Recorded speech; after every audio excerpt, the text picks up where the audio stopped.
She came 2,000 miles for a man who wasn't there. Clara Whitmore stepped off the train at Harlan Creek Station with a worn leather bag, 43 cents, and the kind of hope that only survives when it has nowhere else to go. The platform was empty. The wind off the Montana hills smelled like pine, and something wilder she couldn't name.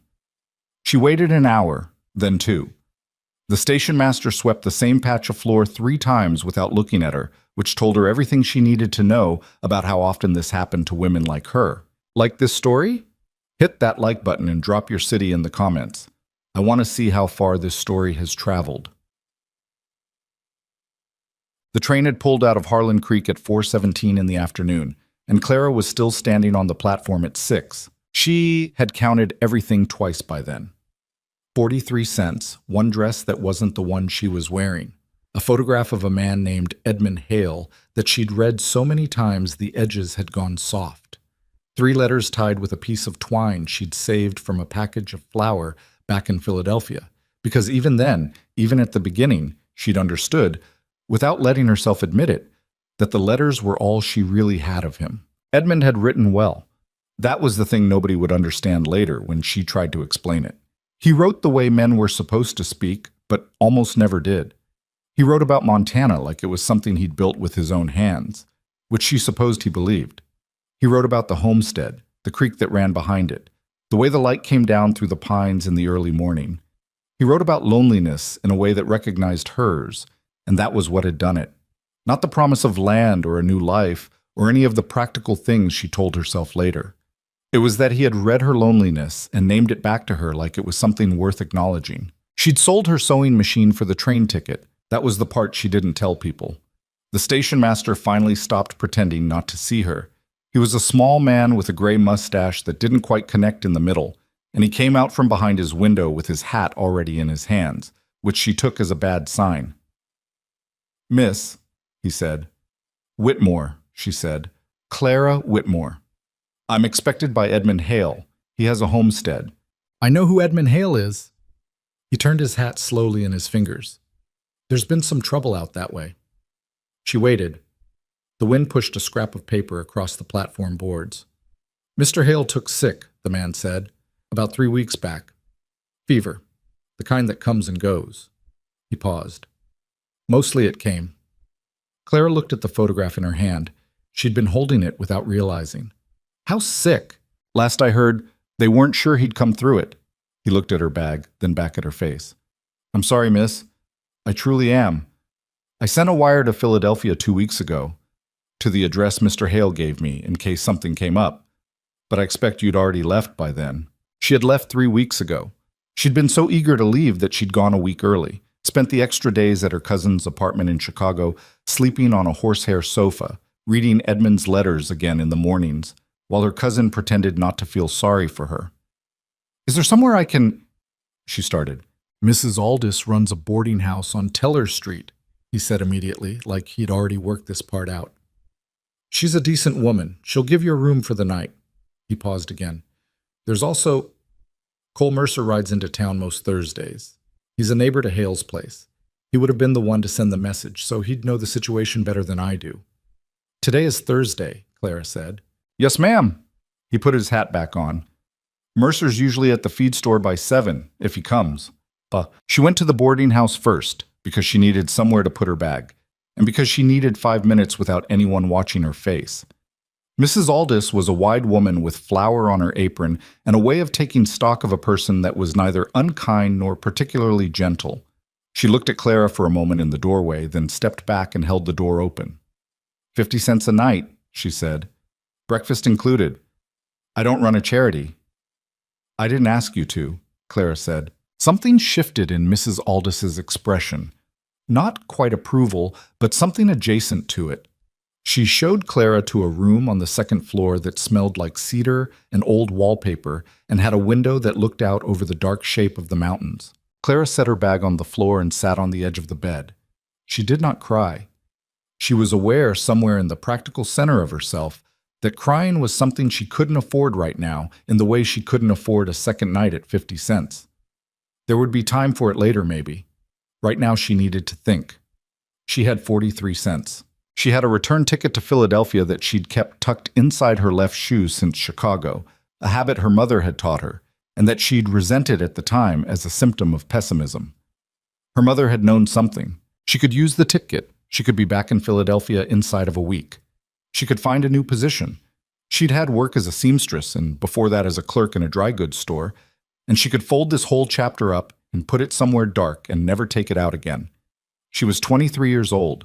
There were worse things than starting over. She looked at the window. She thought about Edmund's letters. She thought about the creek he'd described and the pine light in the early mornings. She thought about how she'd read those letters in the back room of the dry goods store on her lunch breaks with the smell of sawdust and dried beans around her, and how the Montana he'd described had felt more real to her than the street outside.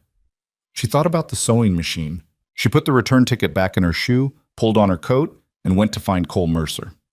The feed store was called Danner and Sons, and it was easy to find because it was the only building on the main street with its lights still burning at 6:30. Through the window, she could see two men talking near a stack of burlap sacks, one of them short and bald with an apron, one of them tall with his back to the glass. She pushed the door open. The tall man turned around, and she understood immediately why the station master had described him the way he had. Not with words exactly, but with a particular quality of careful neutrality that men used when they were trying not to say something complicated.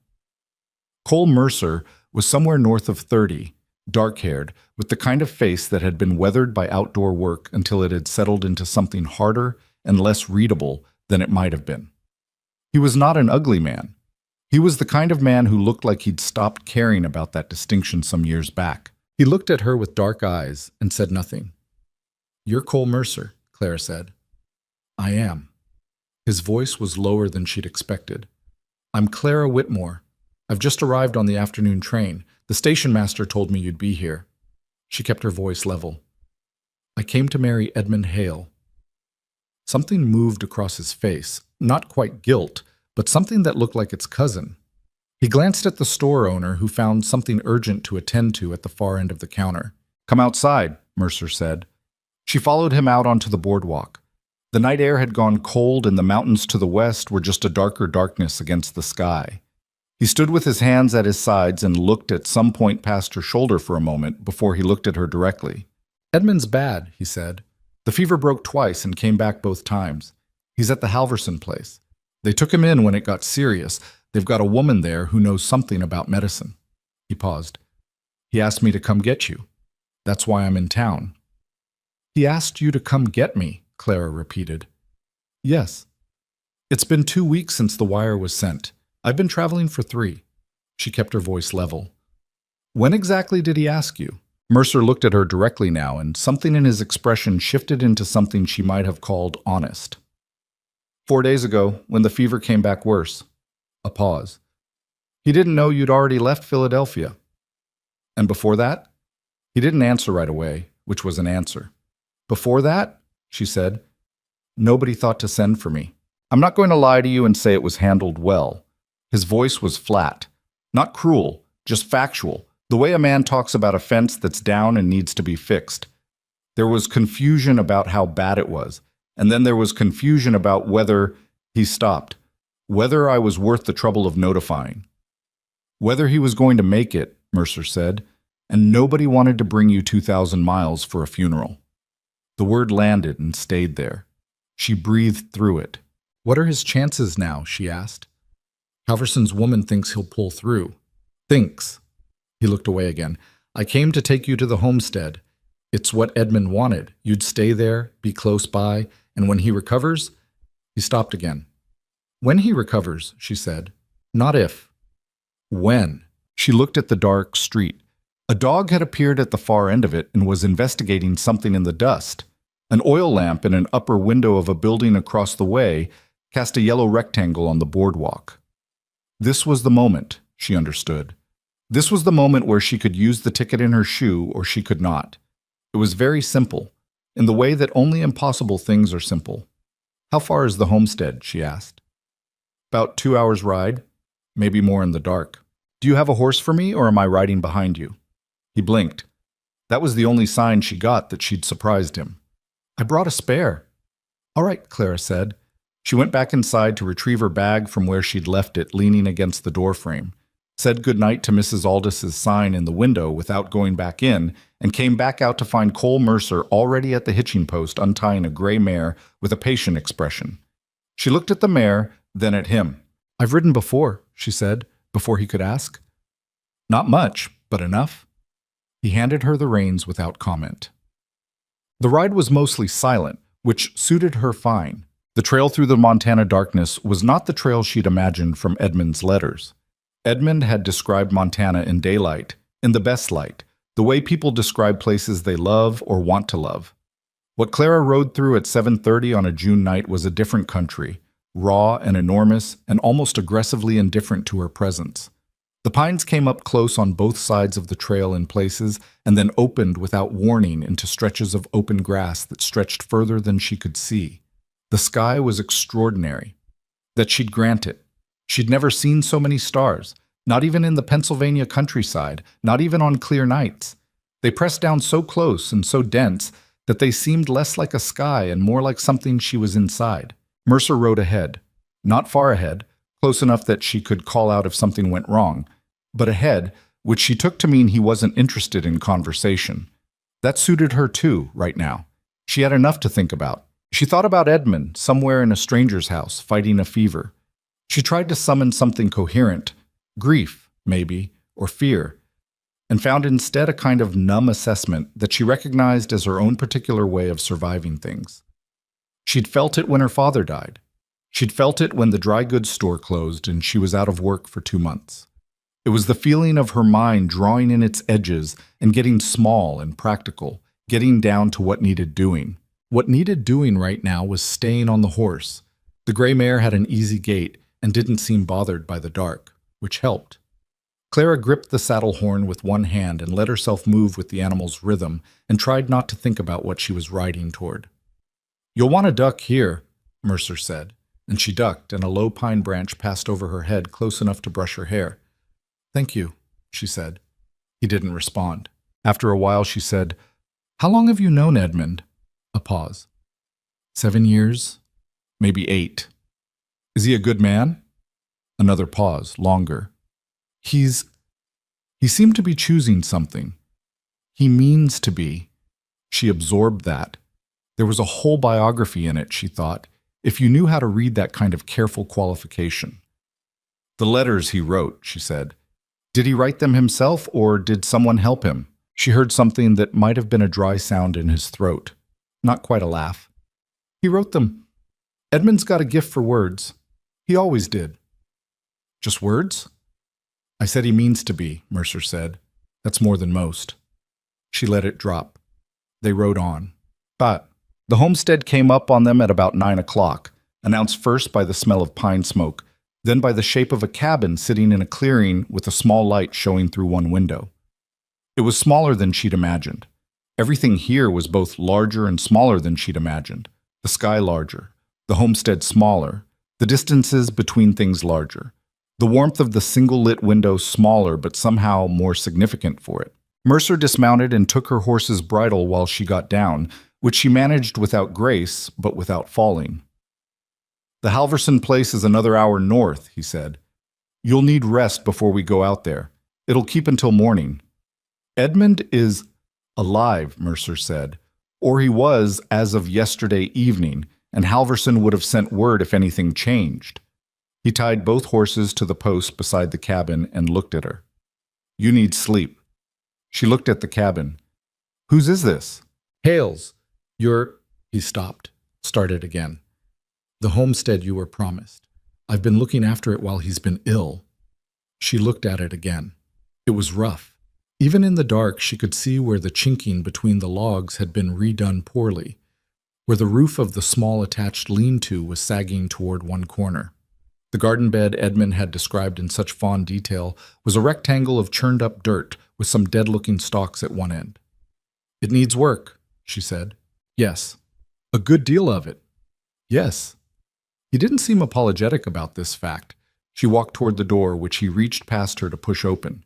Inside, a single room, a stone fireplace with a low fire banked, a wooden table, a rope bed in the corner with a wool blanket, a shelf with a few provisions, an oil lamp on the table, everything plain and spare to the edge of bare. She stood in the middle of it and turned around slowly. Edmund had written about this room. He'd called it small, but honest. He'd written about the fireplace, how on winter evenings it threw good heat all the way to the bed. He had not mentioned how low the ceiling was, or that one of the window frames was visibly warped, or that the place smelled of pine and wood smoke, and something else underneath that she thought might be neglect. But it was real. That was the thing.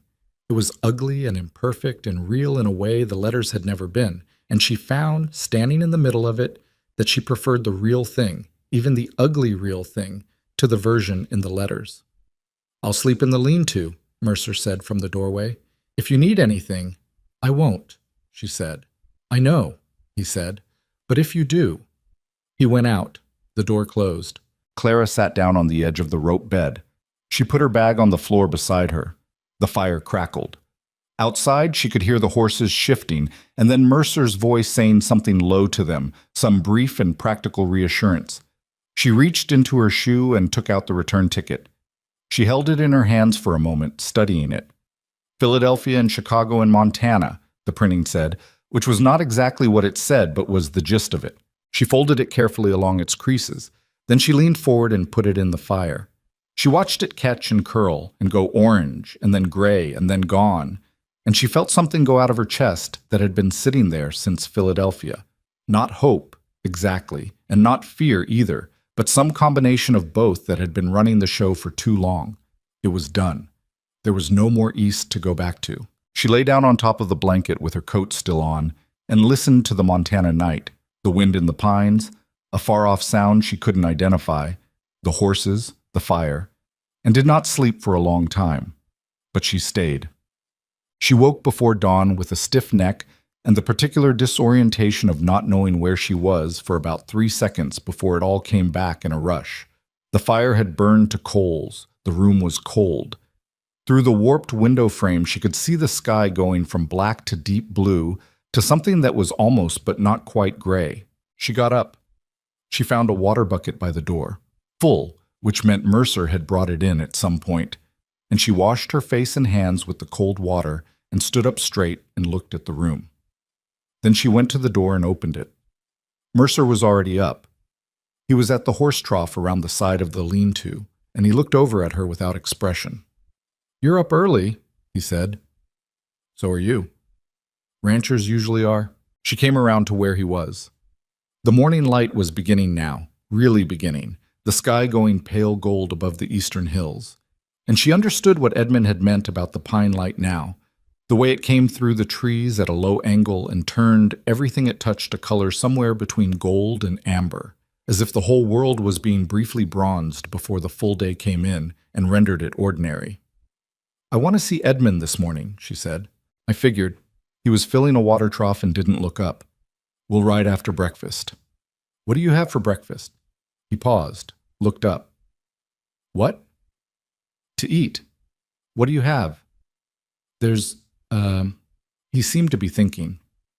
"Some cornmeal, salt pork, coffee. Is there a pan?" "Inside, on the shelf." "All right," Claire said. She went back inside and found the pan and found the salt pork and the cornmeal and made something that was not quite porridge and not quite cornbread, but was hot and filling. And when she called out the door that it was ready, Mercer came in and sat down at the table and ate without complaint and without particular ceremony. She sat across from him and ate too. It was strange, she thought, eating breakfast in the home she'd been promised by a man she'd never met, with a man who was a stranger, in a territory she'd ridden into in the dark. Strange and unglamorous and entirely real. "Tell me about the homestead," she said. "What it needs, what it has, all of it." Mercer set down his spoon. He looked at her with the same unreadable expression he'd been wearing since the feed store. But there was something different in it now, something that might have been recalibration, the look of a man adjusting his estimate of something. "The roof on the lean-to needs to be redone before fall," he said. "The southeast corner of the fence is down. There were cattle getting in and out, but I drove them back last week. The garden was put in too late in the season to amount to much, but the soil's good, it just needs working. The well is good, the creek's reliable. The timber on the north slope is Edmund's to harvest. There's enough there for 2 more rooms and still have plenty. He paused. The cabin itself is sound mostly. The window needs reseating. The chinking along the north wall is poor. Clara listened to all of this. What about the land? Is it farmable? Parts of it. More if you cleared the brush on the east side. It's grassland underneath, the kind that'll come back strong if you let it. He paused again. Edmund's plan was cattle mostly. Small herd, build it up over time. That sounds like a plan that requires someone able to work it. Yes. She looked at her hands. They were not soft hands, a seamstress's hands, calloused at the fingertips, used to small, precise work. They were not ranching hands, but she thought they could become them. When Edmund recovers, she said, not if, never if. What happens then? We were to be married. Mercer was quiet for a moment. That's between you and Edmund. I know that. I'm asking what you think. He picked up his spoon. Put it down again. I think Edmund is a man who wrote beautiful letters and had good intentions and got sick before he had to make good on any of them. He said it without cruelty, just with the same flat, factual tone. I think you'll have to decide whether his intentions are enough. Clara looked at the window, the warped frame, the pale morning light coming through it. And what do you think about a woman who came 2,000 miles on the strength of intentions? I think, Mercer said, that she had more courage than the man who sent for her. He stood, picked up both bowls, and carried them to the bucket to wash them. The subject, apparently, was closed. But she sat with what he'd said, more courage than the man who sent for her, and found that it did not feel like a compliment so much as an acknowledgement. He'd seen her clearly, this rancher who'd spoken maybe 24 words to her, and what he'd seen had not struck him as foolish or weak, which was more than she'd expected. She got up and put on her coat. How soon can we leave? She asked. 10 minutes, he said. She nodded and went to wait by the horses. The Halverson farm was further north, tucked into a valley where a creek ran clear and wide over flat stones, and it looked like a place where actual farming was happening. A real kitchen garden, a barn in good repair, a smell of cattle and working land. A woman came out of the house when she heard them ride up. She was older, maybe 50, with iron gray hair and a measuring look. She glanced at Mercer, then at Clara, then back. This is her? She said. This is her, Mercer said. The woman, Mrs. Halverson, Clara assumed, looked at her for a moment with the same quality of assessment as Mrs. Aldous at the boarding house. That frontier habit of reading people quickly because there wasn't always time to be wrong. He's better, she said. Fever broke for good this morning, I think. He's weak as water, but he's himself. She paused. I told him you might be coming. He got agitated. Agitated how? Clara asked. The kind where a man knows he owes an apology and isn't sure how to start. She turned and went back toward the house. Come in then. Ishtet. The room was small and smelled of camphor and wood smoke, and Edmund Hale was lying in a narrow bed with his eyes open and his hands folded on his chest, like a man who had recently been very close to dying and still hadn't entirely let go of the idea. He was younger than she'd expected, thinner. His face had the gray, sunken quality of a long fever, and his eyes, when they fixed on her, had the uncertain light of a man who can't quite believe what he's seeing. Clara, he said. His voice was a scratch. Edmund, she said. He looked at her for a long moment. She looked back. She had thought about this meeting for 3 weeks on trains and one night on a rope bed in his cabin. She had rehearsed nothing, which turned out to be the right decision. I didn't know you'd left already, he said. When I got bad, I didn't... I know, she said. The station master told me. I'm sorry. The words came out thin and genuine. Clara, Don't, she said. Not harshly, just cleanly. You can be sorry when you're well. Right now you should drink whatever Mrs. Halverson tells you to drink and get your strength back. She paused. We can talk about the rest when you're sitting up. He looked at her with an expression she couldn't quite read. Surprise, maybe, or relief, or both. You stayed, he said. I burned the return ticket, she said. His mouth moved, not quite forming a word. Get some sleep, she told him. She turned and walked back out into the morning. into the gold pine light that was fully there now, warm and amber, precisely as he had described it. Behind her, she heard his breathing, slow and regular, the sound of a man letting himself rest. Mercer was waiting at the fence post with both horses. He looked at her when she came out. She looked back at him. "He's going to recover," she said. "Good," said Mercer. "I'll need to learn to do the chinking properly," she said, "on the north wall, before it gets cold." He was quiet for a moment, then, "I can show you." "All right," Clara said. She untied the gray mare and mounted up. Better than yesterday, steadier, and they rode back south through the pine light toward a homestead that was hers by a broken promise, and might someday be hers by something more durable than that. The mountains ahead were clear and high and close, and the trail ran straight into them, and she did not look back. The chinking on the north wall took 3 days. Mercer came on the first morning with a bucket of mixed clay and straw and showed her once, one pass of the trowel, working it into the gaps between the logs with a particular pressing motion, not too thick, not too thin, and then handed her the trowel and watched her do the next section. "You're going too deep on the edges," he said. "I know," she said. "I'm correcting it." He watched another minute, apparently satisfied, and went to fix the fence. That was how things worked between them. Efficient, spare, without much ceremony.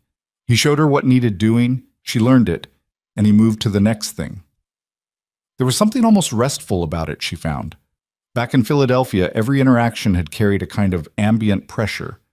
The need to be pleasant, to be useful in the right ways, to perform gratitude for work that paid too little and asked for too much. Out here the measure was simpler. Could she do the thing or not? Would she try or not? Mercer didn't seem to care much about anything beyond that, which turned out to be exactly the quality she needed in a neighbor right now. She worked the north wall through the morning, crouching and stretching and getting clay on her hands and her coat, and once, memorably, on her face, which she wiped off with her sleeve and did not mention when Mercer came back around at midday to check the progress. He looked at the wall. He ran 2 fingers along a section she'd done in the first hour, pressing to test the consistency. "Better," he said. She accepted this as the significant praise it was. They ate lunch, salt pork again, and the last of the cornmeal she'd found in the cabin, and she asked him about the cattle plan. Edmund had mentioned it in passing, and Mercer had named it the morning before, but she'd been waiting for a quieter moment to ask properly. "It was always the right idea for this land," Mercer said. He was sitting on the step eating with the plate on his knee, looking out at the property with the assessing squint of a man who sees work everywhere he looks. "The grass comes back strong in spring. You'd need a starter herd, 10, maybe 12 head, and you build from there. It's 3-4 years before you see real profit, but it's steady profit if you manage it right." "Edmund has capital for that?" Mercer was quiet for a moment. "Some. He'd planned to use the money from selling his father's property back east. It came through in March." He paused. "Most of it's still in the bank in Harlan Creek. He didn't get to spend it before he took sick." Clara calculated. A starter herd, fencing, feed through the first winter. It was doable. Tight, but doable. If nothing went wrong, which things always did. "What about you?" she asked. "Your place. How far east?" "Half mile." He looked at her sideways. "You're not going to ask if I'll help." "No," she said. "I'm asking what your situation is, whether you have your own problems or whether you have margin." He looked back at the mountains. "I have margin," he said finally. "This year." She nodded and let it go. That was enough. She wasn't asking for charity, she was mapping the territory, same as she'd map anything unfamiliar. What was there? What could be relied on? What to be careful about? Edmund was still at the Halverson farm. She'd ridden out twice to see him, and each time he'd been a little stronger. Sitting up by the second visit, eating real food, with some color returning to his face that made him look closer to the man in the photograph, though not quite like it. The photograph had been taken in better years, she suspected. He'd tried to apologize again on the second visit, more coherently this time. "I should have written sooner when I got sick," he said. "I should have told you outright. He stopped. "I thought it would resolve quickly and you'd never need to know." "You thought you could manage it without me finding out," Clara said. A pause. "That sounds worse." "It is worse," she said, not unkindly. But I understand it. You didn't want to scare me off. She looked at her hands. I burned the return ticket, Edmund. I'm not scared off. But I need you to understand that I'm not going to be handled carefully. I'd rather have the truth inconveniently than a comfortable version of it that falls apart later. He was quiet for a long moment. Outside, Mrs. Halverson was doing something with a bucket, the sound carrying clearly through the thin walls. The letters, he said. Were they... Did you find them? Beautiful, she said honestly. Yes, and I believe you meant everything in them. She paused. I also believe that meaning something and doing something are two different actions. I'd like to see whether you can do the second one. He looked at her with those uncertain eyes that were beginning, she thought, to clear. You're harder than I expected. You expected someone softer because I came from a city, she said. People always expect that. He almost smiled. It was the first time she'd seen anything like it, and it changed his face considerably. I expected someone who would be angry. I'm not angry, Clara said. Anger is expensive, and I can't afford it right now. I'm practical, that's all. She rode back to the homestead that evening and finished the north wall in the dying light. The days settled into a pattern after that, and the pattern was work. She was not unfamiliar with work, had never been really, but frontier work was different in kind from anything she'd done before. It was not the detailed, repetitive precision of sewing or the social performance of shop clerking. It was large and physical and demanded a different kind of thinking, a thinking with the body rather than the hands, and in the first weeks her body protested vigorously. She woke each morning with muscles aching in locations she had not previously been aware of having muscles. She did not mention this to Mercer. He would have noticed anyway, she suspected, but he said nothing about it either, which was its own form of respect. She repaired the lean-to roof with his guidance over 4 days in the second week, learning to work with the heavy wooden shingles that overlapped like scales, learning how to seat them so water ran off and didn't pool. She rebuilt the gate on the east side of the fence line. She dug out the garden bed and turned the soil with a spade she found in the lean-to, working it until her back ached and then working it some more, because the soil was genuinely good underneath the neglect, dark and rich and full of possibility, and it felt like uncovering something worth uncovering. You're putting the garden in late, Mercer observed one evening. He'd come around to return a tool he'd borrowed and stayed to look at what she was doing. I know, Claire said, not stopping. Anything I plant now is just for practice, learning the soil. She drove the spade in again. Next year I'll know what I'm doing. He was quiet for a moment. Most people new to this land try to get a full harvest their first year, wear themselves out and get nothing. Most people don't have anything better to do with their expectations, she said. He made that sound again, the dry, almost laugh that she'd noticed on the first night. It was becoming, she realized, one of the ways she measured whether a day had gone all right. If she heard it at least once, the day had probably been tolerable for both of them. He didn't leave right away. He stood at the edge of the garden and looked at what she'd done, and she kept working, and the silence was not uncomfortable. What did you do back east? He asked finally. Seamstress, mostly. Dry goods before that. Your hands are wrong for a seamstress. She looked at them. Calloused, clay-stained now, the nails cut short and practical. They were right for it when I started. Things change. Why did you answer an advertisement from Montana? He asked. Not unkindly, just the same flat directness he used for everything. She considered how much of the truth to give him and decided on all of it, because partial truths were too much trouble to maintain, and she was too tired for that kind of management. I was 23 years old and I had a room in a boarding house and a job that was going to close in a year when the owner retired, and I had no family left to speak of except a cousin in Chicago I barely know. She turned the spade over and started a new row. Edmund's letters described a life that had room in it, not a romantic life necessarily, just room, space, something to build. She paused. I'm not sure that's an impressive reason. It's honest, Mercer said.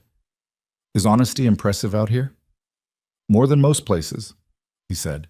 He picked up the other spade that was leaning against the fence post and started working the far end of the bed. She stopped and looked at him. You don't have to do that, she said. I know I don't, he said, and kept going. They worked until the light was gone and then went in and ate whatever she'd managed to put together. She was getting better at it, slowly, learning what stretched and what didn't, how to make the salt pork work harder, how to make something that was at least nutritionally adequate out of limited stores. Mercer ate whatever she made without complaint, which she'd noticed was not quite the same as enjoying it, but he never made her feel judged for the limitations. It was on one of those evenings, over a meal that was not quite soup and not quite stew, that she learned something about Cole Mercer that she hadn't been able to account for just from looking at him. She'd asked, with the same plain directness he used himself, how he'd come to be a Montana rancher. He was quiet long enough that she thought he wasn't going to answer. "Army," he said finally. 7 years. Out in 73. "Were you in the war?" A pause. He would have been young for the war, very young, but she'd seen what she'd seen. "The tail end of it," he said. 16. He said it like a number, nothing else, no particular feeling around it. And then afterward, there was still army to be done, further west. Different kinds of trouble. "I'm sorry," she said. "Don't be." Not harshly, just closing a door.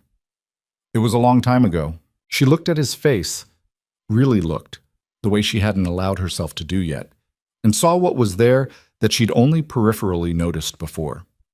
The set of his jaw. The quality of stillness he carried, not the stillness of a peaceful man, but the stillness of a man who had learned to be very still at certain moments because moving at the wrong time cost too much. She'd seen it in her father, who had come back from somewhere different and quieter than he'd left, and she recognized it now for what it was. She didn't ask any more about it. She refilled his coffee instead and moved the conversation to the fence on the east border, which was still giving trouble, and let him take the escape. Edmund came back to the homestead in the third week of July. He arrived in the back of the Halverson wagon, wrapped in a blanket despite the July heat, and when Mercer and old Halverson helped him down, he stood in front of the cabin for a long moment and looked at what had been done to it. The wall rechunked, the lean-to roof repaired, the gate replaced, the garden turned and planted with the first seeds she'd been able to get from the trading post in Harlan Creek. He looked at Clara. "You did this," he said. "Mercer helped with the roof," she said. "The rest, mostly me." Edmund stood there looking at his own property with an expression she couldn't entirely read. Gratitude, maybe, and something more complicated than that. The look of a man who has been lying still for a month and come back to find the world didn't stop. "It looks better than I left it," he said quietly. "It needed to," she said. She made his bed in the cabin and took the lean-to for herself, which was awkward and impractical and completely necessary, and she was fairly sure Mrs. Halverson and Mercer both understood why and approved of the arrangement without saying so. The next weeks were difficult in a new way. Edmund recovered, but recovery was not a straight line. He had good days and bad days, and on the bad days he was frustrated and short-tempered in the way of men who are used to using their bodies and find themselves suddenly unable to. He'd try to work the fence and run out of strength halfway through and have to stop, and she'd find him sitting on the fence post with his hands hanging and his jaw set. "I can finish it," she'd say. "I know you can," he'd say.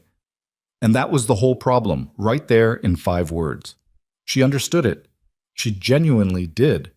The particular indignity of watching someone else hold your land together while you sit, the masculine wound of it. But understanding something did not oblige her to pretend the situation was different than it was. And she continued to work because the work needed doing, and standing idle to protect his feelings would help neither of them. Mercer stayed largely to his own property during those weeks, which was the right call. He appeared when there was a specific task that required more than 2 hands, helping to get the fence posts seated properly, riding with Clara to Harlan Creek when she needed to trade some of the preserved meat for seed and flour. But he kept his distance from the homestead itself, and she understood that too. The distance between Edmund and Clara in those weeks was harder to name. He was grateful.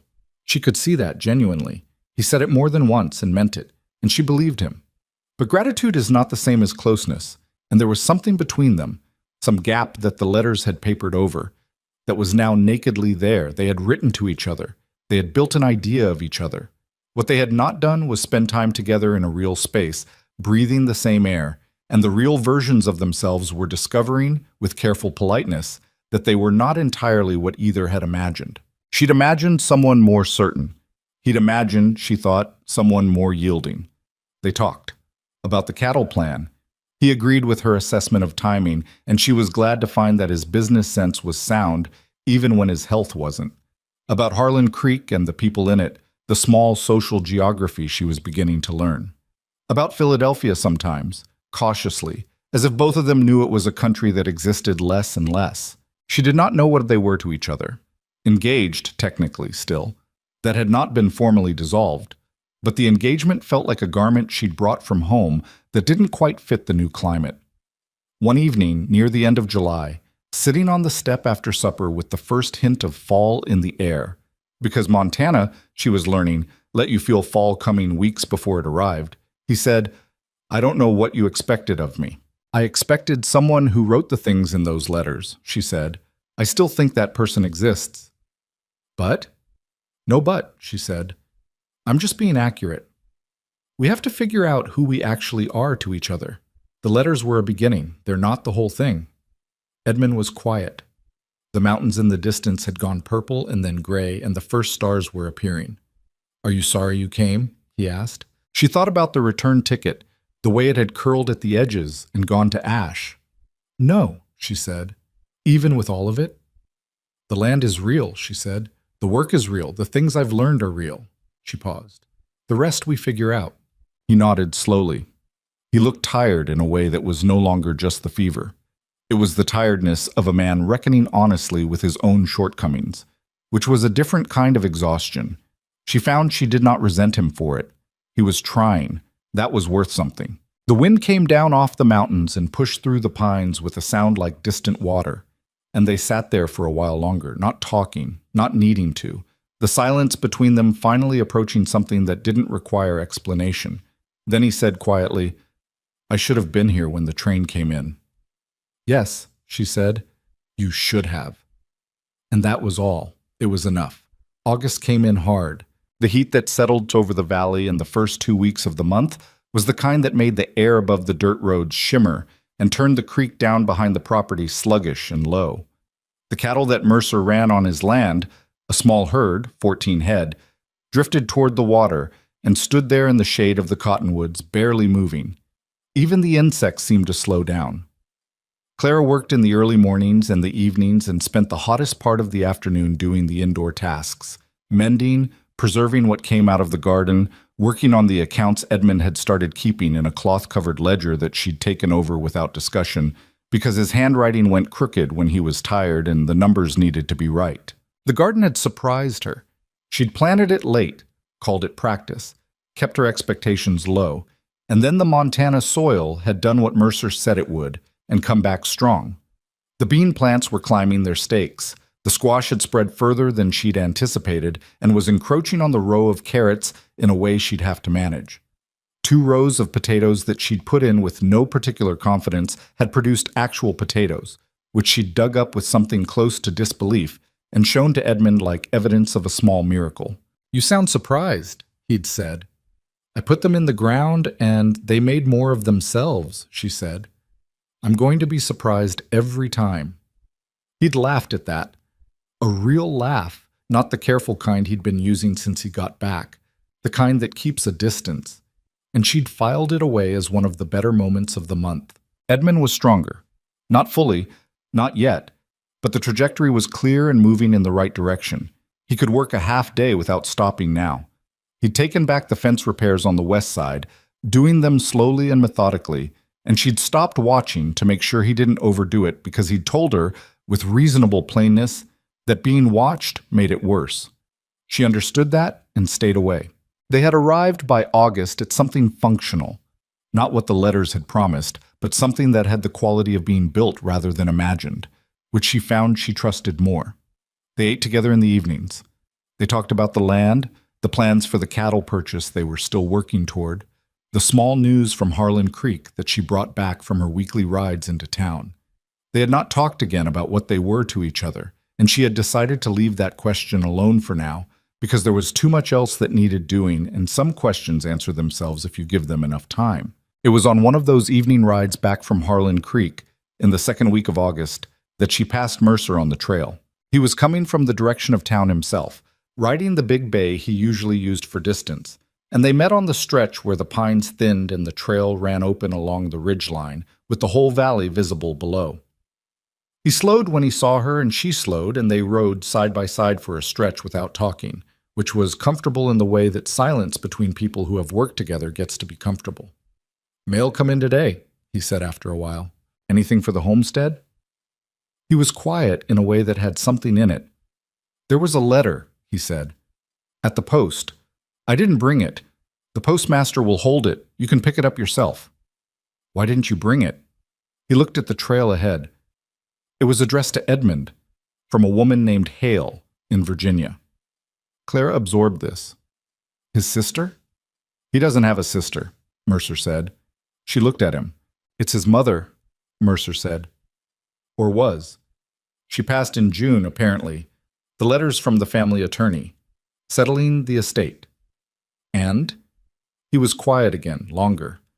They rode down off the ridge and into the shade of the pines before he spoke. "Edmund's father left property, more than his mother let on when he was alive. The attorney wants him to come back to Virginia to handle the settlement." A pause. "It's a significant amount, from the sound of it." Clara thought about this carefully. Edmund had come west, she understood now, because there had been nothing east worth staying for.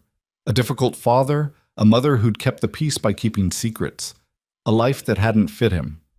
The money from his father's first property sale was what had bought the Montana land. If there was more now, how long would it take, she said, to go to Virginia and handle it? Month, maybe 2. He didn't say the rest of it, but it was there in his tone. A month or 2, and Edmund could come back different. Could not come back at all, if Virginia pulled at him. People fell back into old lives when those lives had money in them. "You should have just brought the letter," she said. "I thought it would be better coming from me first," he said. "So you had some warning." She looked at his face in profile, the set of it, the straight line of his mouth. "You were looking out for me." "I was being practical," he said. "Cole," she said. He turned to look at her, and she wasn't sure what either of them expected to happen in that moment. But what happened was that she held his gaze for a moment longer than was strictly necessary, and then looked back at the trail, and the air between them had a different quality afterward, something slightly charged that she was not prepared to examine. "Thank you," she said quietly.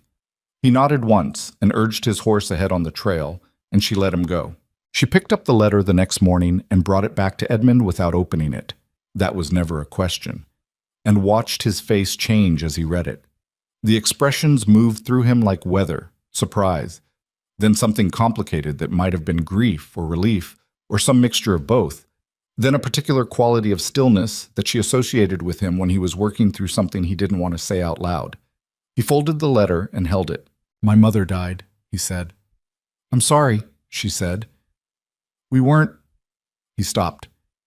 "She and I were complicated." He looked at the folded letter. "There's property, more than I knew." "I know," she said. "Mercer told me a little."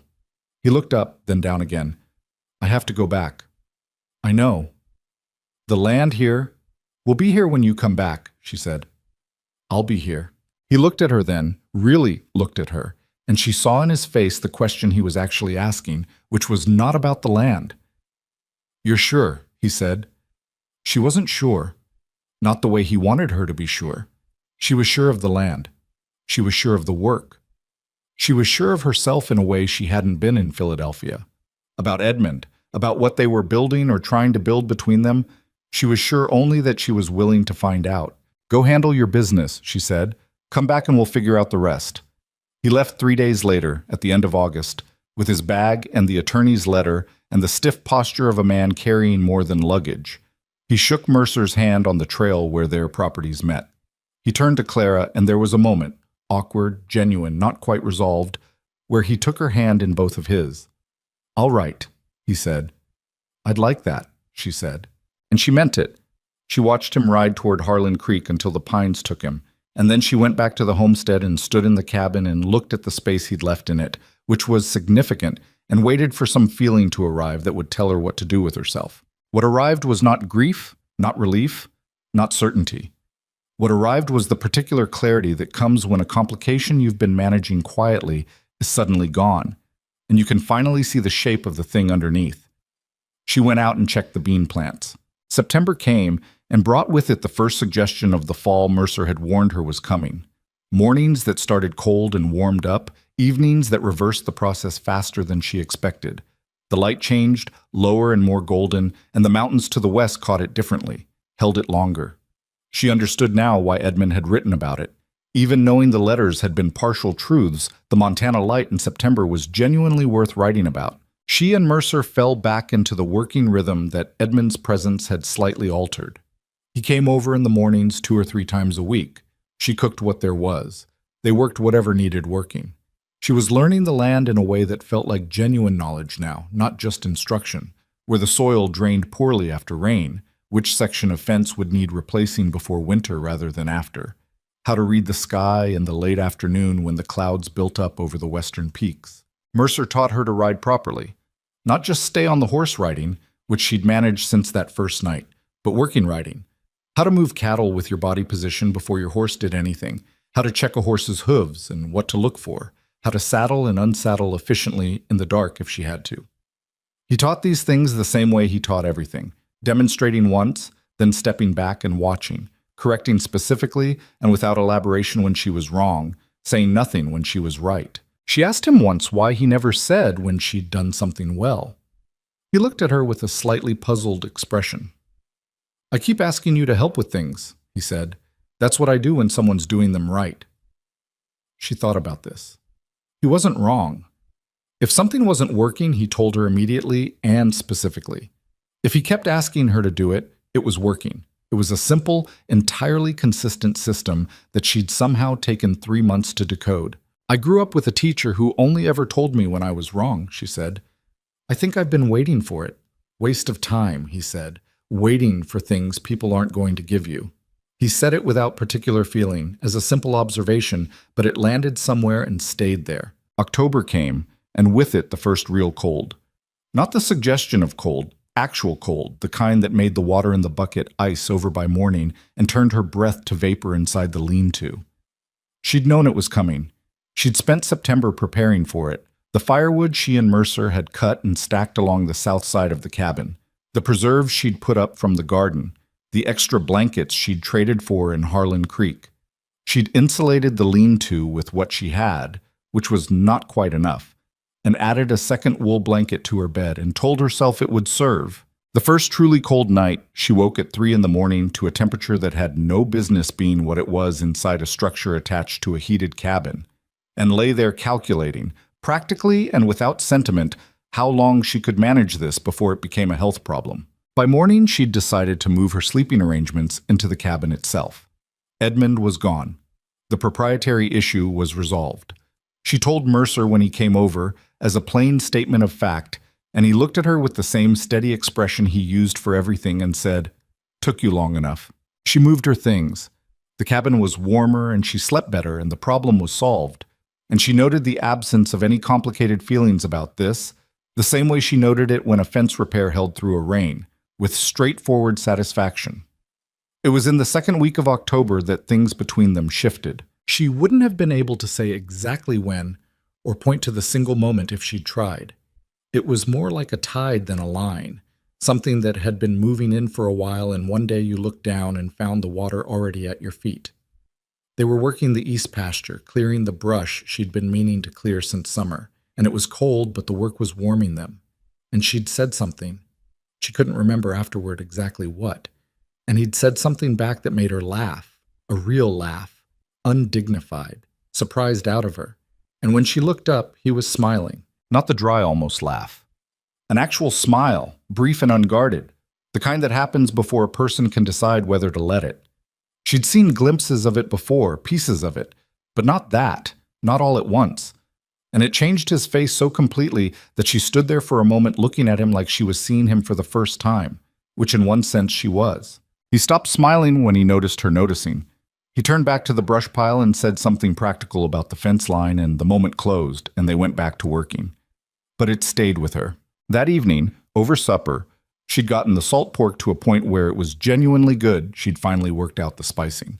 She found herself watching him across the table and registering things she hadn't let herself register before. The way he held his coffee cup with both hands in the cold. The small, precise economy of all his movements. The fact that at some point in the last 4 months she'd stopped having to translate his silences and had started simply understanding them. She thought about Philadelphia. She thought about the letters. She thought about Edmund, somewhere in Virginia, doing something she couldn't picture clearly. A man she'd come to know a little and liked in a partial way that was honest but insufficient. She thought, this is trouble. Not in a frightened way. In the way you name a thing accurately so you can deal with it properly. She was not a person who acted on feelings at the expense of clarity. She was a person who named things and then managed them. So she named this. She had come to care about Cole Mercer in a way that was more than the gratitude one felt toward a useful neighbor. She had come to know him in the way you come to know someone when you work alongside them long enough and they stop performing and start simply being. And what she knew was complicated, as people always were, but underneath the complication, something she recognized as fundamentally decent. A man who had been badly used by the world and had not become cruel because of it, who kept his word without announcing it, who saw her clearly without finding what he saw disappointing. She didn't say any of this. He finished his coffee, thanked her for supper, and went back to his place in the dark. She sat by the fire for a long time after, not reading, not working, just sitting with the thing she'd named and letting it be complicated. Edmund's first letter arrived the following week, sent from a staging town in the Dakotas. He'd been delayed by weather on the way east. He wrote carefully and at length about the property situation in Virginia, about his mother's house, and the attorney and the other inheritors, and at the end, almost in passing, he wrote, I have been thinking about us, Clara, and about what I asked you to wait for. I want to do right by you. I am still working out what right looks like. She read this twice. Then she folded it and put it on the shelf and went to check the firewood supply. Because there was a particular quality to the sky that afternoon that Mercer had told her meant weather, and she wanted to know what they had before it arrived. The first snow came that night. Not a light snow. A real one.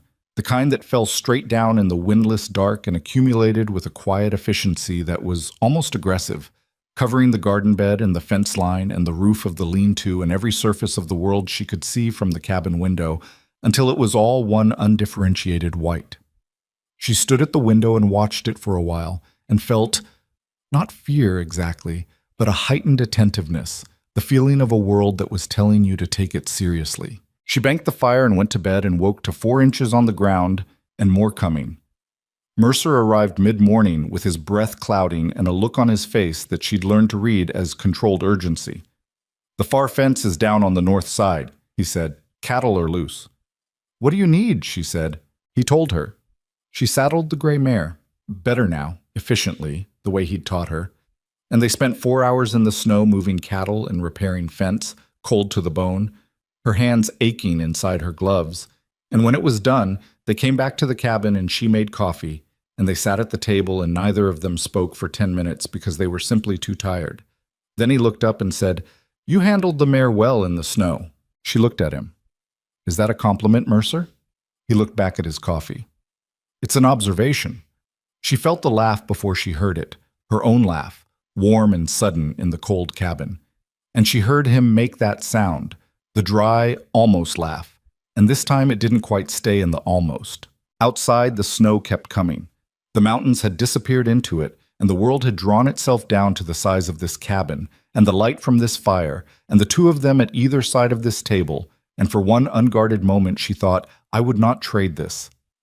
She did not say it, but she didn't look away from him for a moment, and he didn't look away from her. And what passed between them in that moment was something that had been building quietly, without permission, since the night she'd ridden through the dark on a spare horse into a life she hadn't planned and found herself in the company of a man who, against all practical expectation, had become the most reliable thing in it. Then he stood and put on his coat and said he needed to get back to his own cattle. And she said she understood, and the door closed behind him. She sat with her coffee, outside the snow. The snow stayed for 11 days. Not continuously. It would ease off for a few hours, sometimes most of a day, and she'd go out and dig the path to the lean-to and check the woodpile and look at the sky with the new literacy she'd been developing, reading the clouds the way Mercer had taught her, deciding whether this was a pause or an ending. Mostly, it was a pause. The second fall would come before the first had properly settled, and she'd stand in the doorway watching it start again, with a feeling that was not quite dread and not quite admiration, but something between them. She was not lonely, exactly. That surprised her. She'd expected to be. The isolation, the enforced proximity to her own thoughts, the absence of anyone to talk to for stretches of 2 and 3 days at a time when the weather made travel impractical. But she'd been lonely in Philadelphia in ways this wasn't. She'd been lonely in a crowd of people who knew her name and saw her every day, the kind of loneliness that comes from being surrounded by people who see you without really looking. Out here, the solitude was at least honest. It named itself. She could work in it rather than perform through it. She kept the fire, managed the provisions, wrote in the back pages of Edmund's ledger. Not accounts, just notes to herself. Observations about the land and the weather, and occasionally her own thinking, which she'd never done before and found unexpectedly useful. She read the 2 books she'd brought from Philadelphia until she'd absorbed them so thoroughly they stopped surprising her. She thought about Edmund's letter, the careful words at the end of it. I am still working out what right looks like. She thought about Mercer. She was honest with herself about this in the ledger, in the back pages where she wrote in a hand small enough that it would take effort to read. She'd always been better at honesty on paper than out loud. The seamstress's precision, maybe, the habit of measuring twice. What she wrote was not romantic. It was more like an inventory. What she knew about him, what she didn't know, what she could reasonably infer, what she had no right to assume. He had not said anything. He had not done anything. He had looked at her across a table in a snowstorm and not looked away, and she had done the same, and that was the whole of the evidence. It was not nothing, but it was not enough to act on, and she was not a person who acted on insufficient evidence. Edmund's second letter arrived the week the snow finally stopped, brought out from Harlan Creek by the postmaster's son who made rounds on the cleared trail. It was longer than the first. He'd reached Virginia. The estate was more complicated than the attorney had indicated. His mother had kept certain debts quiet, and the property value was partially offset by what was owed. He was sorting through it. He was staying at the family house, which he described in 3 sentences with a peculiar flatness that told her more than the words. He asked how the homestead was holding up under the weather. At the end, I think of you there, managing everything, and I feel 2 things at once, pride and something else I don't have a clean word for. I wonder sometimes if I built something in those letters that I couldn't live up to in person. I think you know the answer to that better than I do. She sat with this letter longer than the first one. He was being honest, she thought, more honest than he'd been capable of being in August, when the illness and the recovery and the gratitude had all been too fresh, and he'd managed their conversations carefully. This had the quality of a man who'd had distance and time, and the particular perspective that came from sleeping in his childhood house and finding it smaller than he remembered. She wrote back the same afternoon, while the light was good, and the trail was clear enough that she could ride to Harlan Creek herself and post it. She wrote about the homestead, what had held, what needed doing in spring, the cattle plan, the garden she was already sketching out in her head for next year. She wrote about the snow and what she'd learned from it, and then she wrote carefully. I think you're right that you built something in the letters you couldn't live up to. I think I did the same. The difference is that I'm here and the land is here, and we have the option of building something real instead, if that's what we both want. I don't know yet if it is. I think you need to finish what you're doing there before either of us can know. She sealed it and rode to town. Mercer was at the feed store when she came out of the post office.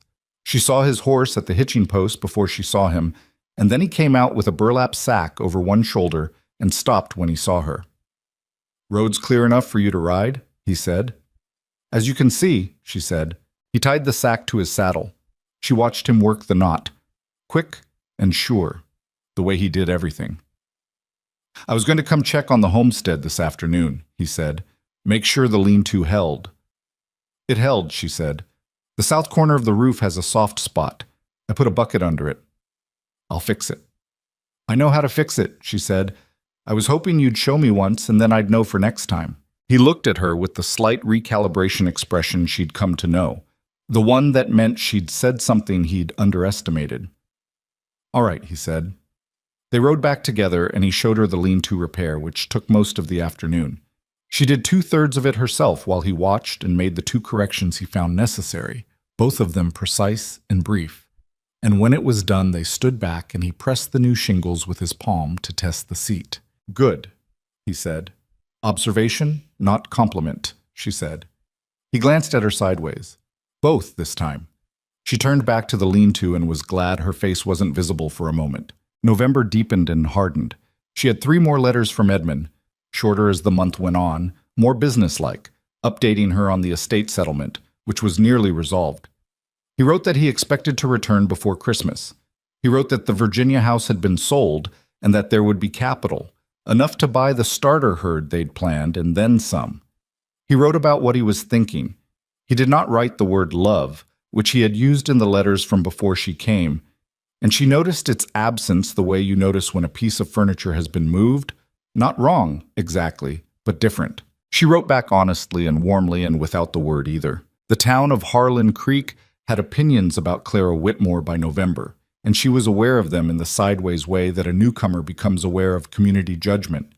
Through the slight adjustments in how people talked to her, the questions that were asked and not asked, the specific quality of the courtesy extended by Mrs. Aldous and the station master and the woman who ran the dry goods, which was decent enough but carried within it a kind of held breath, a waiting. She understood what they were waiting for. The story as they understood it.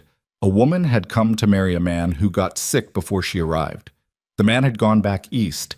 The woman had stayed and was living alone on his property and spending a notable amount of time with Cole Mercer, who had been on his own since before most of them could remember and was not, as far as anyone in Harlan Creek could see, the marrying kind. She didn't find the story unfair particularly. It was more or less what was happening, stripped of its interior complexity. She couldn't explain the interior complexity to the dry goods woman without seeming either naive or dissolute, so she didn't explain it at all. She was polite and direct and paid what she owed and didn't linger for gossip, and she let the town form its opinions, which it would do regardless. Mercer, she knew, was receiving his own portion of community opinion. She'd seen it once directly. A conversation at the feed store that stopped at the wrong moment when she came in. A quality of masculine solidarity being performed for her benefit that served mostly to confirm what they'd been discussing. She hadn't said anything. He hadn't said anything. They'd ridden home separately, and she'd thought about it later, sitting by the fire, and decided that the opinion of men in a feed store was not a thing she was prepared to organize her life around. The more significant conversation happened in November, unexpectedly, not in town, but on the trail. She'd been riding back from checking the fence line on the north end of the property. She'd taken over the regular fence checks in October without making a formal announcement about it, simply because it needed doing, and she was the one available to do it. When she came across a woman she'd seen in town but never spoken to, riding in the opposite direction with a wrapped package tied to her saddle. The woman's name turned out to be Ruth Calloway. She was 40-something, straight-backed, with the kind of face that had been good-looking 20 years ago and had since become something more interesting. She stopped and introduced herself with the directness that Clara was coming to think of as a Montana quality, or perhaps just the quality of people who'd had the patience worn out of them by the landscape. "You're the Whitmore woman," Ruth said. "I am," Clara said. "I wanted to say—" She paused in a way that seemed genuine rather than calculating. "I know it's none of my business, but I was in your situation once. Came out here for a man who couldn't be what he'd promised. I went back east." She looked at the mountains. "Spent 15 years regretting it. Not the man, the land, the chance." She looked back at Clara.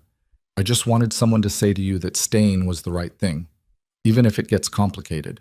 Clara looked at her. "How complicated?" she asked. Ruth Calloway smiled. The first real smile Claire had received from a Harlan Creek resident that wasn't mixed with something else. "However complicated you let it get," she said. "That part's up to you." She rode on. Clara sat on the gray mare and watched her go, and sat with that for a long time before riding back to the homestead. December arrived. Mercer had been helping her reinforce the cabin for the deepest winter nights. The kind of work that was unglamorous and critical, sealing places where cold got in, making sure the wood supply was adequate, checking the structural integrity of the lean-to now that the repair was done. He came most mornings and they worked until early afternoon and she fed him lunch, and the pattern was so established by now that neither of them noted it. It had the texture of something that had always been. One afternoon, mid-December, they were inside the cabin. She was working on a tear in her heavy coat that had gotten worse, and he was mending a piece of harness at the other end of the table. And the silence between them had been easy for a long time when he said, without looking up, "Edmund coming back before Christmas." She threaded her needle. He wrote that he hoped to. How do you feel about that? She looked at him. He was looking at his work, pulling the leather through carefully, not looking at her. Honestly, she said. When do you not talk honestly? She considered the question she was actually being asked, which was not precisely about Edmund. I think he's a decent man who tried to offer me something and couldn't quite be what the offering implied, she said. I think when he gets back we'll have an honest conversation and work out what we both actually want. She paused. I don't think it will be what we started with. Mercer pulled the leather through, said nothing. You could say something, Clara said. Nothing to say.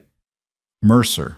He set the harness down and looked at her directly, and whatever he'd been keeping in the steady expression he maintained for most things was slightly closer to the surface now. There are things, he said carefully, that aren't mine to say yet. She held his gaze. Yet, she said. He picked the harness back up. Yet, he confirmed quietly, and went back to his work. She went back to hers, and the fire crackled, and outside the December wind came down off the peaks with a sound like something large and patient waiting. Edmund arrived on the 19th of December, 3 days before Christmas, on the afternoon stage from Harlan Creek. Clara met him at the homestead. He'd sent word ahead, and he came in from the cold looking like a man who'd done something difficult and finished it. Better than when he'd left, she thought. Older in a different way. He'd been sick and recovered and handled his family's complicated aftermath and come back with something settled in him that hadn't been there before. He stood in the cabin doorway and looked at what it had become in his absence. She'd added to it over the fall. Nothing significant in isolation, but the accumulation of small things made the place look cared for in a way it hadn't when he'd left. The shelves were organized. The table had a cloth on it now, traded for in Harlan Creek.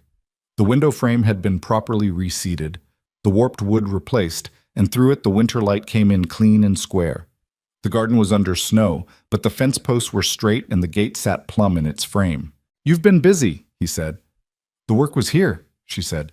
He came in and she put coffee on and they sat, and it was different from any of the conversations they'd had before, less cautious, both of them past the point of careful performance. He told her about Virginia, about the house, about sorting through his mother's things and finding in them a portrait of a woman more complicated than he'd been allowed to know. He talked about it without flinching and without self-pity, which she found she respected considerably. Then he looked at her across the table and said, You and Mercer. She met his eyes. What about it? I'm not asking as an accusation, he said. I'm asking because I wrote you a letter in October that said I was working out what right looked like. And I think you wrote back something that said you didn't know yet either. He wrapped his hands around his cup. I've worked it out. She waited. I came here because I wanted something new, he said. And I wrote those letters because I had something real to offer. The land, the plan, a good intention. What I didn't have was... He stopped. I didn't have what it takes to be the man in those letters every day. In the real days, the hard ones. I think I knew that when I was writing them, a little, and I convinced myself it would come. He looked at her steadily. You found it in someone else. I'm not sure either of us chose that, but it's true. She was quiet for a moment. You're more perceptive than you let on, she said. I had 2 months in my dead mother's house to think, he said. It clarifies things. Edmund, I'm not hurt, he said, or not more than a man should be when he understands he wasn't equal to what he asked for. He sat forward. I want to do right by you, Clara. That's still true. What right looks like, I think, is this. I'll sign my interest in the homestead over to you, legal and clear. You've worked this land from the day you got here. It's more yours than mine. He paused. What I keep is the capital from the estate. I'll go further west, California maybe, and start something there, clean. She stared at him. You're giving me the homestead, she said. I'm acknowledging what already is, he said. That's different. She was quiet for a long time. The fire settled in the grate. Outside the cabin, she could hear the wind picking up, the particular high note it made through the gap in the pines to the north. "You don't have to do that," she said finally. "I know I don't," he said. And the words were so like something Mercer had said to her once, under entirely different circumstances, that she felt for a moment the strange vertigo of two men being unexpectedly decent at the same time. "You're a better man than you gave yourself credit for," she said. He smiled at that, the smile she'd seen once before, in the sick room at the Halverson farm, the one that changed his face. "Give me time," he said. "I'm working on it." She told Mercer the next morning. She found him at the fence line where their two properties met.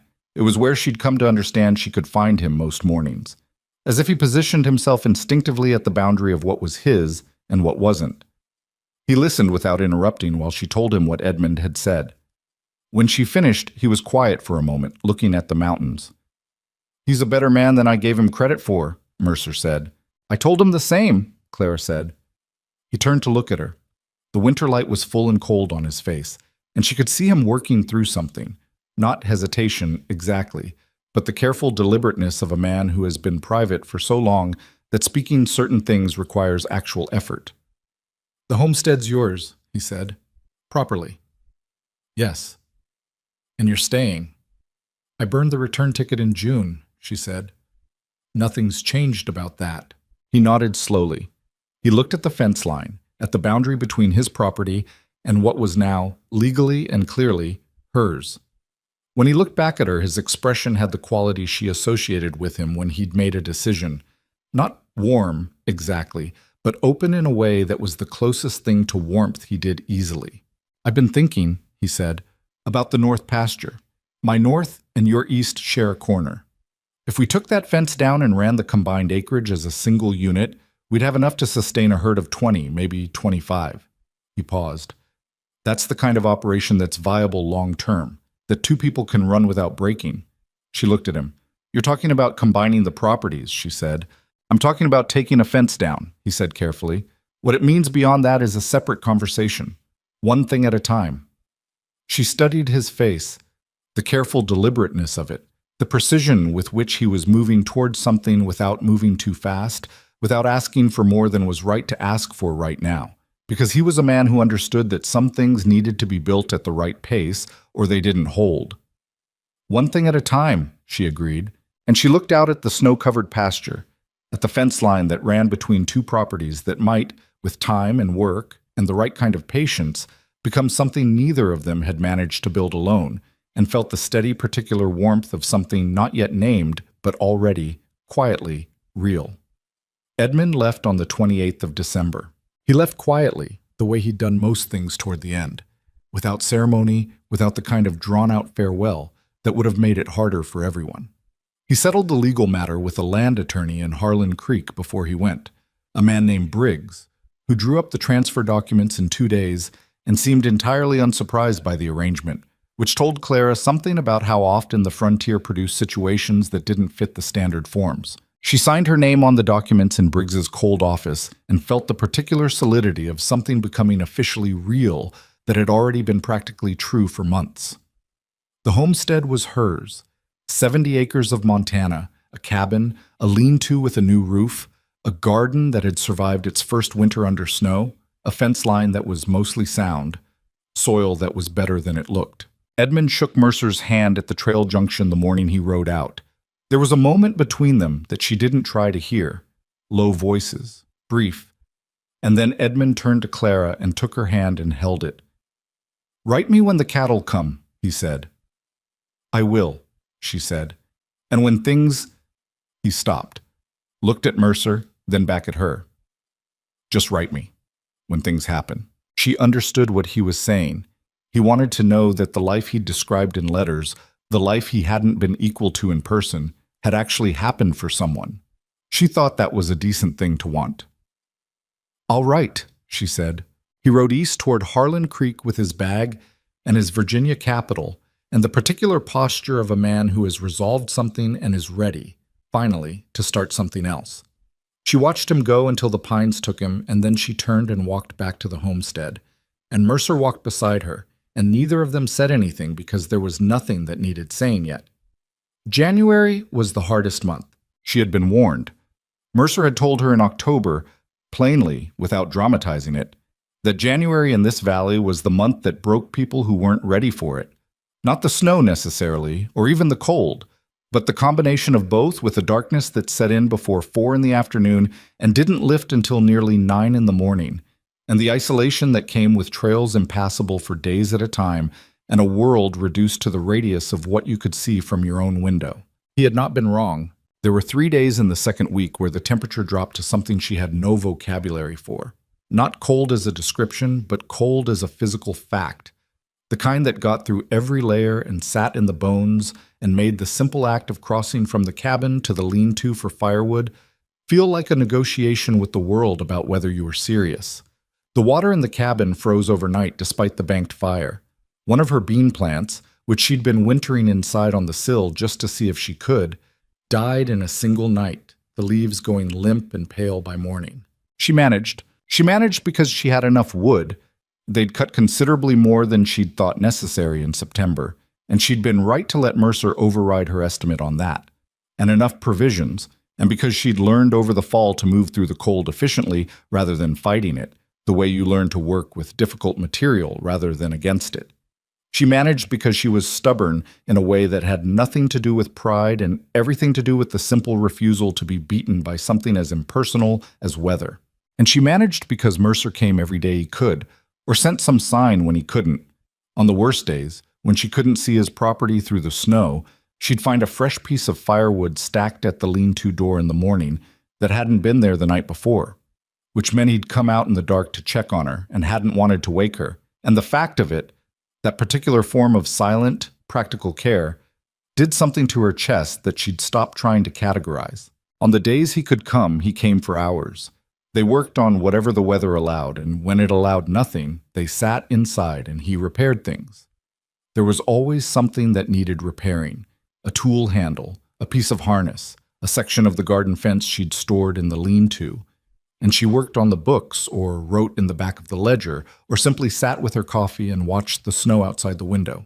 He told her things in January that he hadn't told her before, not in one conversation, not even deliberately, she thought. It was more that the long enforced proximity of winter and the quality of the dark outside made certain things easier to say inside.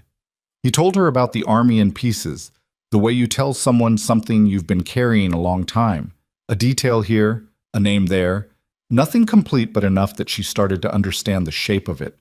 A battle in the Dakotas. A man named Garrett, who'd been his sergeant and the closest thing he'd had to a father, and who had died in a way Cole had spent 15 years believing he could have prevented. The years after the discharge, when he'd moved from place to place with no particular plan until Montana, which had asked nothing of him but work and had given him silence in return, and how the silence had been what he needed until it became what he was. "You were disappearing," she said one evening in late January, not accusatorially, just naming a thing she'd understood. He was quiet for a moment. "Yes," he said. "And then you stopped." He looked at her. In the firelight, his face had the quality she'd come to love, and she let herself use the word now, in the privacy of her own thinking, because denying accurate words was a form of dishonesty she'd never had much patience for. The quality of a man who had survived things and not pretended otherwise, who had come through difficulty without the performance of having come through difficulty. "Something worth stopping for," he said quietly. She held his gaze across the fire for a moment. Then she looked back at her coffee, because some things needed to be approached slowly or not at all. He took down the fence in the first week of February. Not all of it, just the section at the corner where their two properties met, a run of about 60 feet, pulling the posts and stacking the rails in a neat pile that he said they'd need for the expanded pasture on the south side. She helped him pull the last post, both of them working it loose from the frozen ground, and when it came free they stood there for a moment looking at the gap in what had been a boundary. "That's one thing," she said. He looked at her. Something in his face had changed over the winter. Or maybe it hadn't changed and she was just seeing it more clearly now, the way landscape reveals itself when the snow starts to recede. The guardedness was still there, would always be there, she thought, woven too deep to come fully out. But underneath it, something else was visible now. Something that looked like a man who had decided to trust his own judgment about what was worth risking. "I need to say something," he said. "All right," she said. "I'm not easy to live near," he said. "You know that." "I've lived near you for 8 months," she said, I have a reasonable sample size. I'm serious, Clara. So am I. She looked at him directly. You're solitary and you don't talk about things you should talk about, and you have the conversational instincts of a fence post. I know all of this. She paused. I'm still here. He looked at her for a long moment with that expression that was the closest he got to being unguarded. I don't have a lot to offer, he said. Compared to what Edmund offered me a version of something he'd imagined, she said. You've been offering me the actual thing every day for 8 months. I know which one I'd choose. He was quiet. Cole, she said, I burned the return ticket. I meant it for Edmund, and it turned out I meant it for something else entirely. She kept her voice steady. I'm not going anywhere. What I want to know is whether you're going anywhere. He looked at the gap in the fence line, at the open pasture beyond it that was both of theirs now, separated only by the absence of a boundary neither of them needed anymore. No, he said. I'm not going anywhere. She nodded. He nodded. It was not the most romantic declaration in the history of the frontier, and she would not have had it any other way.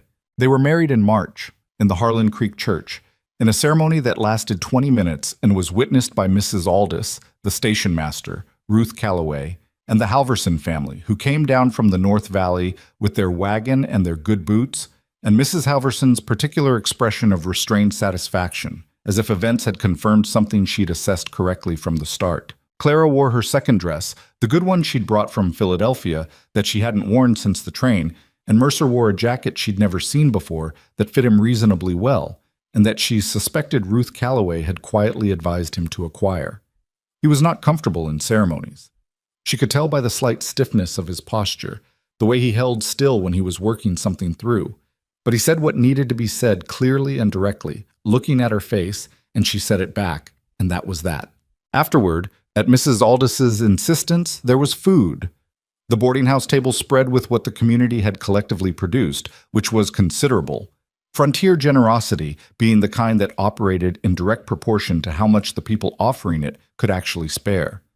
Clara shook hands and accepted congratulations and watched Cole Mercer stand in the middle of a room full of people and manage it with the contained patience of a man who understood the social currency being offered and was accepting it even though it cost him something. She caught his eye across the room once, and he looked at her with the particular expression she'd been accumulating all winter, the one that was not quite a smile, but was better than a smile, the one that said, simply, you. She looked back at him and felt the same thing she'd been feeling since January when she'd stopped pretending she wasn't feeling it. Not the dizzy, airborne feeling of the letters, the feeling that lived in imagination. Something with more weight and texture. Something that knew the worst days, and the cold and the broken fence, and the man's silences and his scars, and the imperfect reality of building a life out of whatever materials the world actually gave you. That feeling, the real one. Spring came to the valley at the end of March, and into April, the way it came every year. Not all at once, but in negotiations. A warm week followed by a cold week, followed by 2 warm days. The snow receding a little further each time, the creek rising with the melt, the ground going from frozen to mud to something that would, eventually, be workable. She planted the garden in the 3rd week of April. Not experimentally this time, not for practice. She planted it with the full knowledge of what the soil would do, which beds drained fast and needed more moisture kept, which corner got the most afternoon sun, how deep the carrots wanted to be and how much space the squash would actually take, which she'd miscalculated last year. She planted it like someone who intended to harvest it, which she was.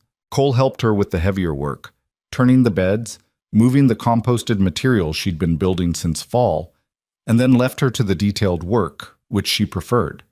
She liked the planning itself, the small, precise decisions of it, the way it required the same kind of measured attention as sewing, the same careful hands, but with the enormous difference that what you made was living and would keep making itself if you got the conditions right. The cattle arrived in May. 12 head, a starter herd purchased through a man in Billings that Mercer had been corresponding with since February. They arrived in a state of mild indignation after the journey, and the first 2 days were consumed entirely with settling them, learning their individual temperaments, and repairing the section of expanded pasture fence that one particularly opinionated steer had decided to test immediately upon arrival. That one, Clara said, watching the steer from the fence rail. He's going to be trouble. All the good ones are, Mercer said. She looked at him sideways. I mean the cattle, he said. She looked back at the steer. Sure you do, she said. He made the sound, the dry, almost laugh that she'd been collecting since the first night, and that had become, over the months, one of her reliable measures of how things stood between them. When she heard it, things were all right. Better than all right. The summer was hard and good, and the particular combination that she'd come to understand was the only way things ever were on the frontier. Hard in ways that were specific and physical and occasionally demoralizing, good in ways that were also specific and physical and therefore real. The cattle required more daily management than she'd anticipated. The north pasture fence gave them trouble twice in June.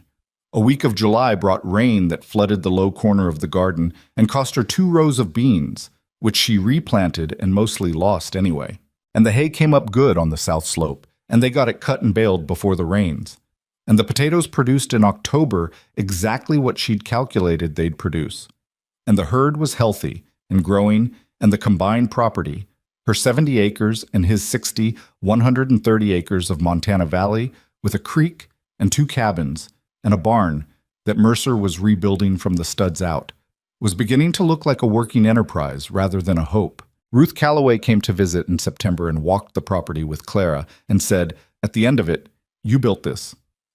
"We built it," Clara said. "Don't let modesty make you dishonest," Ruth said.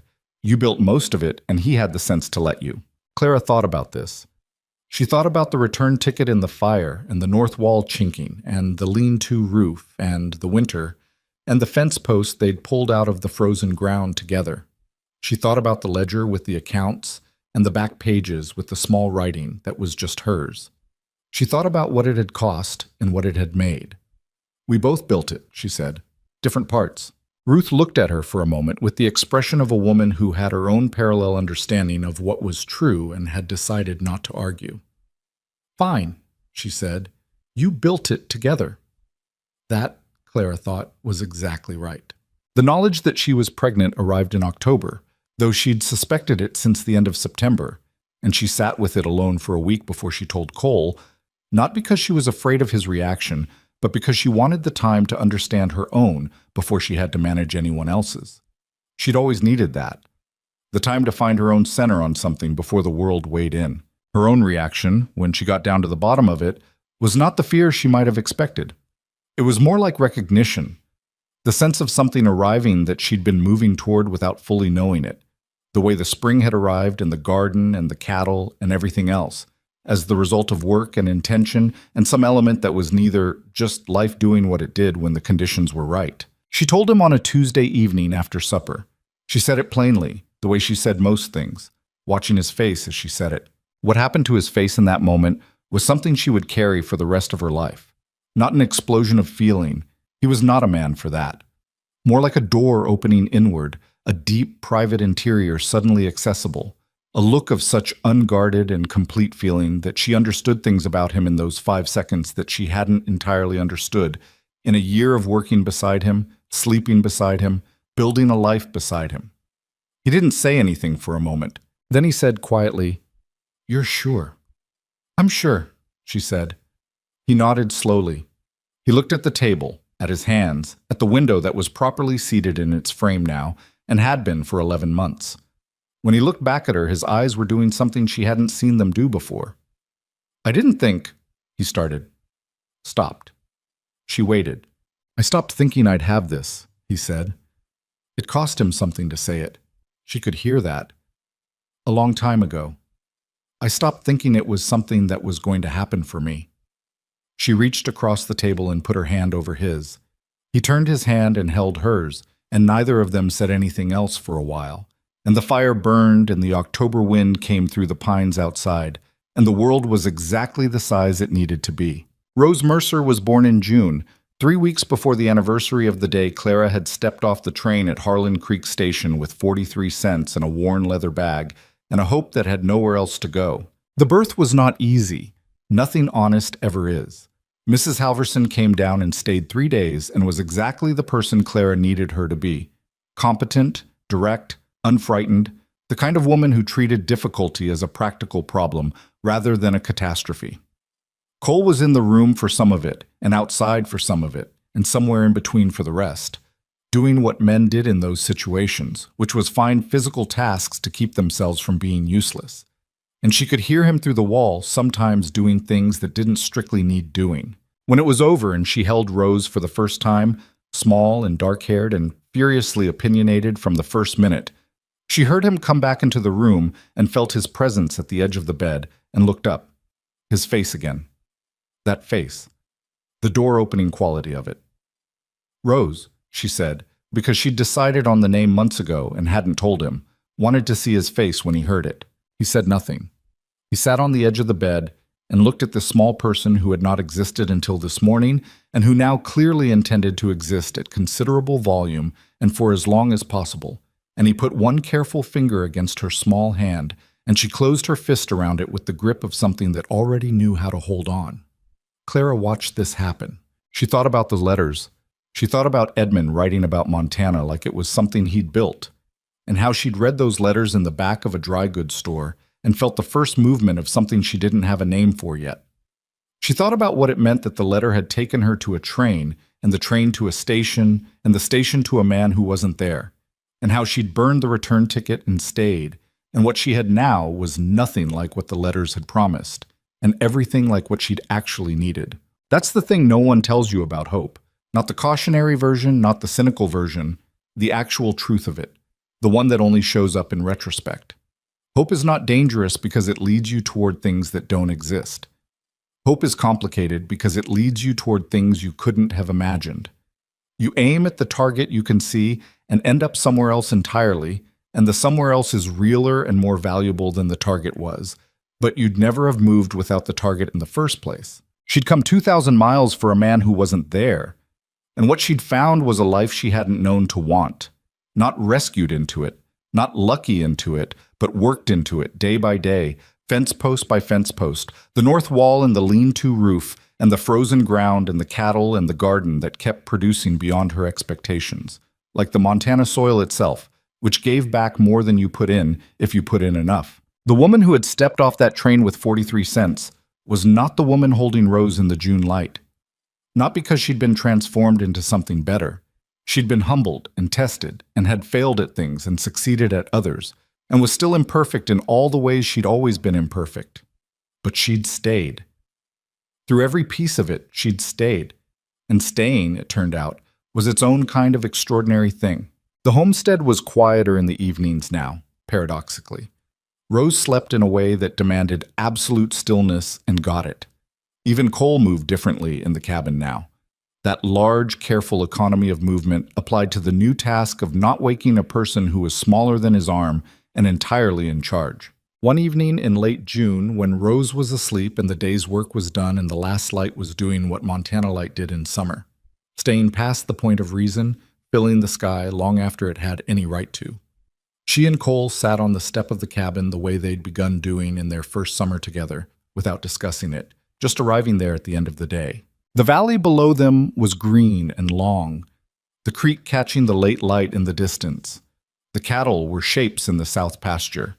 The garden was thriving in a way that she'd stopped being surprised by and started simply accepting as what happened when you learned what you were doing. "You're thinking," he said. "I'm always thinking," she said. "What about?" She looked at the valley. "About the train station, June last year." She paused. "I was so certain I'd made a catastrophic mistake." He was quiet for a moment. "Had you?" "No," she said. "I'd made the right mistake, the one that got me here." He didn't say anything to that, but she felt him shift slightly beside her, the way he moved when something had landed and he was taking it in. She'd learned to read the small language of him, the way she'd learned to read the sky and the soil.